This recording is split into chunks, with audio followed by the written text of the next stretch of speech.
நேர்களுக்கு வணக்கம். நம்ம இன்னைக்கு பேச போறது தமிழ்நாட்டில் நடந்த ஒரு மிகப்பெரிய சம்பவத்தை பத்தி தான்.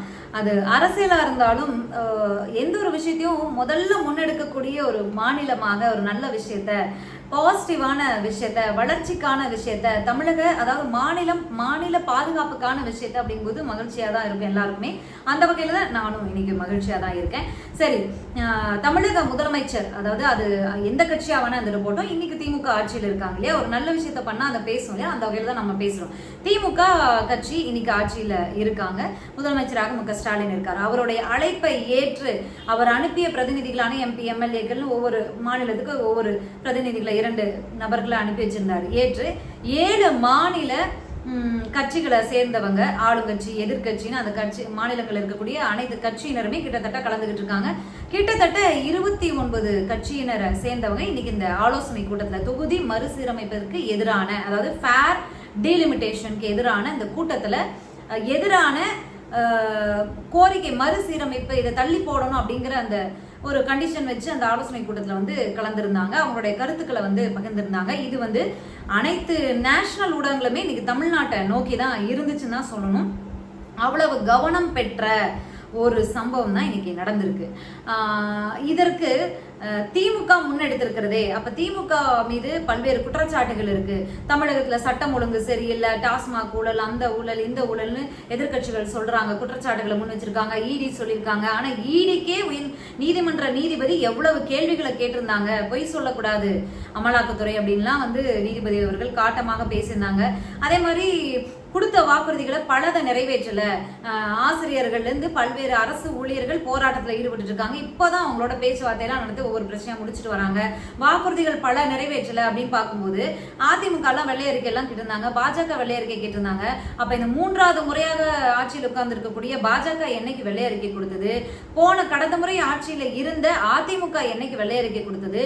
வெள்ளை அறிக்கை கொடுத்திருந்தா திமுக கொடுத்த வாக்குறுதிகள் நிறைவேற்றியவை அப்படின்னு சொல்லி வெள்ளை அறிக்கை கொடுத்தா வச்சு பார்த்து பேசிடலாம். அதையும் நம்ம பேசிடலாம். பேசாம இருக்க போறது கிடையாது. எல்லாருமே யாரா இருந்தாலும் நிறைவேற்றிருக்காங்க, நிறைவேற்றல, எத்தனை சதவீதம் யார் நல்லது பண்ணிருக்காங்க, பண்ணல அப்படிங்கிறத. சரி, ஓகே. சட்டமன்றம் நடந்திருக்கு. பல காரசாரமான விஷயங்கள் தமிழ்நாட்டில் நடந்துகிட்டு இருக்கு. இதுல இந்த ஒரு விஷயம் ரொம்ப பார்வை பெற்றிருக்கிறது. சரி, கிட்டத்தட்ட 3 மாநில முதலமைச்சர்களே நேரில் கலந்துக்கிட்டாங்க. Karnataka deputy CM DK Shivakumar கலந்துக்கிட்டாரு. அதே மாதிரி ஆளுங்கட்சி எதிர்கட்சின்னு கிட்டத்தட்ட 29 அரசியல் கட்சியை சேர்ந்தவங்க இந்த ஆலோசனை கூட்டத்தில், ஃபேர் டீலிமிட்டேஷன் ஆலோசனை கூட்டத்தில் கலந்துக்கிட்டாங்க. அவங்களுடைய கருத்துக்களையும் முன் வச்சிருக்காங்க. மொத்தமாக இந்த ஆலோசனை கூட்டத்திற்கு பிறகாக மத்திய அரசுக்கும் பிரதமர் மோடிக்கும் ஒரு கோரிக்கையை முன் வச்சிருக்காங்க. என்ன அப்படின்னா, இந்த டீலிமிட்டேஷனை 25 ஆண்டுகளுக்கு தள்ளி வைக்கணும் அப்படிங்கிற ஒரு 1973ல இருந்த அந்த தொகையின் அடிப்படையிலேயே டீலிமிட்டேஷன் இருக்கணும், அதே நடைமுறைப்படுத்தணும் இன்னும் 25 ஆண்டுகளுக்கும் அப்படிங்கிற கோரிக்கையை வச்சிருக்காங்க.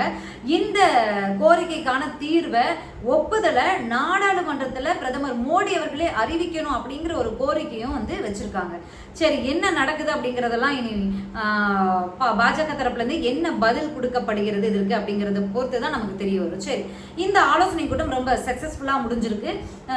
மறு ஆலோசனை கூட்டமானது ஹைதராபாத்ல நடக்கணும். ரெட்டி அவர்களும் சொல்லியிருக்காரு. எதிர்பார்க்கல யாருமே, டக்குன்னு எல்லாம் ஷாக் கொடுத்தாங்க. என்ன நடக்குது அப்படிங்கிறத, எங்க நடக்குது, என்ன நடக்குது, இல்ல அதுக்குள்ள பாஜக பதில் வருதா, எடுத்ததுமே பாஜக எந்த விஷயத்தையுமே இப்படி பின்வாங்கியது இல்லை. தமிழக அரசு 12 hours தொழிலாளர்கள் வேலை நேரம் இருந்து பல்வேறு விஷயங்களை அலௌன்ஸ் பண்ணியிருக்காங்க. அதுக்கப்புறம் எதிர்கட்சிகள் கொடுத்த குரல், மக்கள் எதிர்ப்பு, கூட்டணியில் இருக்கிறவங்களே எதிர்ப்பை தெரிஞ்சுக்கிட்டு வித்தின் 24 hours ரிட்டர்ன் வாங்கின திட்டங்களை மாற்றின, ரிட்டர்ன் வாங்கின வரலாறு உண்டு. அதனால திமுக கூட ஒரு அளவுக்கு நம்பலாம். ஆனா பாஜகவை அந்த வரலாறே கிடையாது. அப்படி இருக்கும்போது அவங்க கொண்டு வந்ததுதான் அப்படின்னு இருக்கும்போது அவங்க என்ன பண்றாங்க அப்படிங்கிறத பொறுத்து பார்க்கலாம். ஆனா கண்டிப்பா இந்த டீலிமிட்டேஷன் வாய்ப்பு இல்லை, நடந்துச்சுன்னா நாடே அதிரும் அப்படிங்கிற மாதிரியான விஷயங்களை இன்னைக்கு அவங்க எல்லாம் பேசியிருக்காங்க. இன்னொன்னு, இந்த பாஜகவுக்கு எதிராக, ஏன்னா பாஜக தான் மத்தியில் ஆளுங்கட்சியாக இருக்கு, அவங்க கொண்டு வர திட்டத்தை எதிர்க்கிறாங்க அப்படிங்கும்போது, பாஜகவை எதிர்க்கிறாங்க அப்படிங்கும்போது பாஜகவுக்கு எதிர்ப்பா யாரெல்லாம் கிளம்பியிருக்காங்க அப்படின்னு உலக நாடுகளே பார்த்துக்கிட்டு இருக்கு அப்படிங்கிற ஒரு தகவலும் இருக்கு. இன்னைக்கு நடந்த இந்த விஷயத்துல பஞ்சாப் முதலமைச்சரும் கலந்துகிட்டாரு. அவரும் வந்து இந்த ஃபேர் டீலிமிட்டேஷனுக்கு எதிராக வந்து குரல் கொடுத்திருக்காரு. மீண்டும் என்னெல்லாம் நடக்குது அப்படிங்கறத பார்த்தலாம். துணை முதலமைச்சர் உதயநிதி ஸ்டாலின் அவர்கள் ஒரு எக்ஸல் ஷீட்டே போட்டு எக்ஸ்பிளைன் பண்ணிட்டு இருந்தாரு. இன்னொன்னு குறிப்பா அந்த நேம் போர்டு வச்சதுலேருந்து எல்லாமே வந்து அவங்க தாய்மொழிக்கு முன்னுரிமை கொடுக்கப்பட்டிருந்துச்சு. இங்கிலீஷ் பிளஸ் வந்து அவங்களுடைய தாய். பாஜக வந்து இந்த கூட்டத்துக்கு கருப்பு கொடி காட்டி எதிர்ப்பை வந்து பதிவு பண்ணியிருந்தாங்க.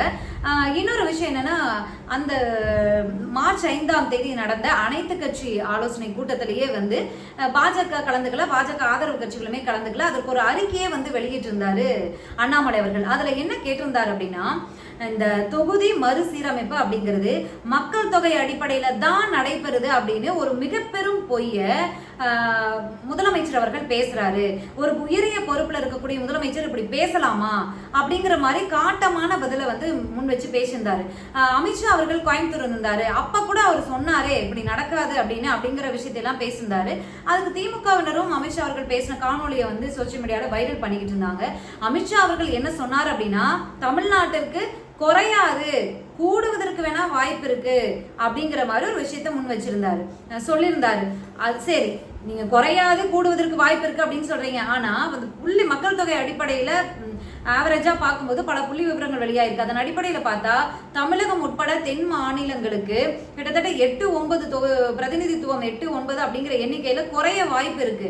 கிட்டத்தட்ட 30 to 32 தொகுதிகள் வந்து குறைய எம்பிக்கள் வந்து எண்ணிக்கை வந்து குறைய வாய்ப்பு இருக்கு. அதே வந்து வட மாநிலங்கள் அந்த சைடு பார்த்தா 10, 9, 10, 11 அப்படிங்கிற அடிப்படையில கிட்டத்தட்ட 30, 38 வரைக்கும் அதிகரிக்க வாய்ப்பு இருக்கு. அப்போ தென் மாநிலங்கள் மத்திய அரசு எந்த அரசு மத்தியில் ஆட்சி செய்வதற்கு எந்த கட்சி போட்டி போடுதோ இல்ல எந்த கட்சி ஆட்சியில் இருக்கோ அவங்களுக்கு ஓட்டு போடாமலே, தென் மாநிலங்களோட பிரதிநிதித்துவம் இல்லாமலே, மக்கள் ஓட்டு போடாமலே, விருப்பம் இல்லாமலே வட மாநிலங்களை அந்த சைடு இருக்கக்கூடிய மாநிலங்களை தென் மாநிலங்களை தவிர்த்து மற்ற மாநிலங்களை வைத்தே நாங்க ஜெயிச்சுப்போம்.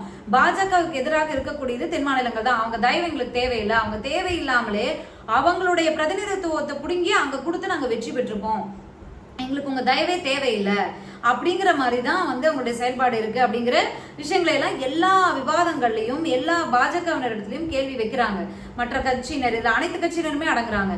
அப்போ இவ்வளவு கேள்விகளை வைக்கும் போது நாடாளுமன்றமே வந்து முடக்கும் அளவுக்கு விவாதங்கள் எழும்போது இதன் அடிப்படையில தான் நாங்க வந்து தொகுதி மறுசீரமைப்பு பண்ண போறோம்னு ஒரு வெளிப்படைத்தன்மையை காட்டுங்க, ஒரு அறிக்கையை வெளியிடுங்க, அதை படிச்சு பார்த்துட்டு சொல்லட்டும்.